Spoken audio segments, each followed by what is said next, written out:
इधर नेता प्रतिपक्ष गुलाब चंद कटारिया ने जयपुर ग्रेटर मेयर को लेकर हाईकोर्ट के फैसले को पीड़ादायक बताया है। कटारिया ने कहा कि पहले से ही जब मामला कोर्ट में चल रहा था तो इसका फैसला भी चुनाव से पहले आना चाहिए था। जब वोटिंग हो गई और मतगणना शुरू हो गई तब जाकर कोर्ट का फैसला देना हैरान करने वाला है। लेकिन कोर्ट का ये फैसला शिरोधार्य है, लेकिन पहले ही निर्णय आता तो चुनाव कराने की नौबत ही नहीं आती। वोट पड़ना, काउंटिंग हो जाना शुरू हो जाने के बाद आने के बनिस्पत इसके पहले भी ये विचाराधीन था और ये भी पता था कि चुनाव की प्रक्रिया शुरू हो गई है।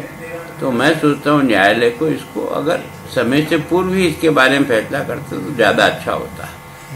आज एक अंतिम दौर में जाकर के न्यायालय ने फैसला किया तो निश्चित रूप से ये थोड़ा सा पीड़ा देने वाला जरूर है।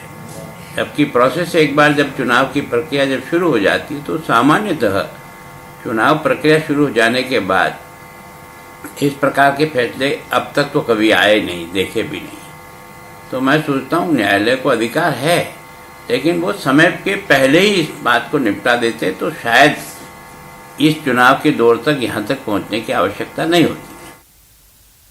तो वहीं बीजेपी प्रदेशाध्यक्ष सतीश पूनिया ने बड़ा बयान दिया है। उन्होंने कहा है कांग्रेस की सेंधमारी की तमाम कोशिशें नाकाम रही, नतीजे आते तो रश्मि सैनी ही मेयर का चुनाव जीतती।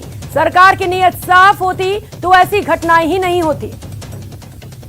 न्यायालय के निर्णय के बाद ही कुछ स्थिति को स्पष्ट कर पाएगी। समाज क्या सोचता है, व्यक्ति क्या सोचते हैं, वो एक दीगर बात है। हमने समाज का सम्मान करते हुए रश्मि सैनी को उम्मीदवार बनाया था। पार्टी पूरे तरीके से एक हफ्ते का कैंप किए हुए थी, हम सब ने चिंता की और स्वाभाविक है तो परिणाम आता तो रश्मि सैनी ही बनती। ये तो न्यायालय के एकदम से निर्णय के बाद सारी परिस्थितियां बदली हैं। इसके बाद भी क्या परिस्थिति रहती है उसका भविष्य के हिसाब से आकलन करें। और रुक कर लेते हैं अगली खबर का। प्रदेश की सबसे छोटी नसीराबाद नगरपालिका के अध्यक्ष पद पर आज हुए उपचुनाव में भाजपा ने जीत दर्ज की है।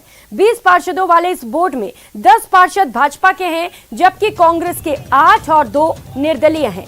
मतदान के नियत समय तक 20 में से 18 पार्षदों ने वोट डाले और भाजपा की अनीता मित्तल को 10 वोट मिले, जबकि कांग्रेस की रितिका को महज 8 वोट ही मिले। इससे पहले निवर्तमान सभापति शारदा अपने खिलाफ पास हुए अविश्वास प्रस्ताव के खिलाफ कोर्ट से स्थगन आदेश का हवाला देते हुए रिटर्निंग अधिकारी को शपथ पत्र प्रस्तुत किया, लेकिन उसके साथ ही कोर्ट आदेश के प्रति नहीं होने के चलते रिटर्निंग अधिकारी ने भाजपा की अनीता मित्तल को विजय घोषित करते हुए शपथ दिलाई और निर्वाचन का सर्टिफिकेट जारी किया।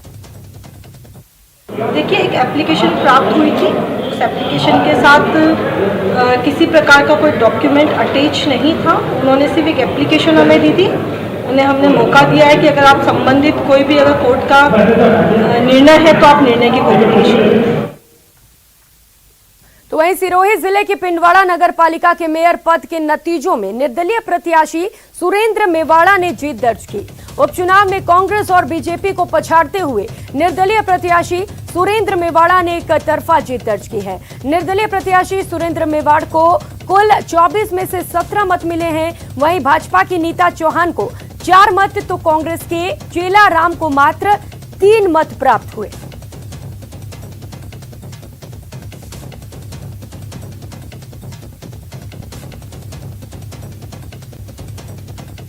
नगरपालिका पिंडवाड़ा के अध्यक्ष के उप निर्वाचन के लिए आज बैठक आयोजित की गई।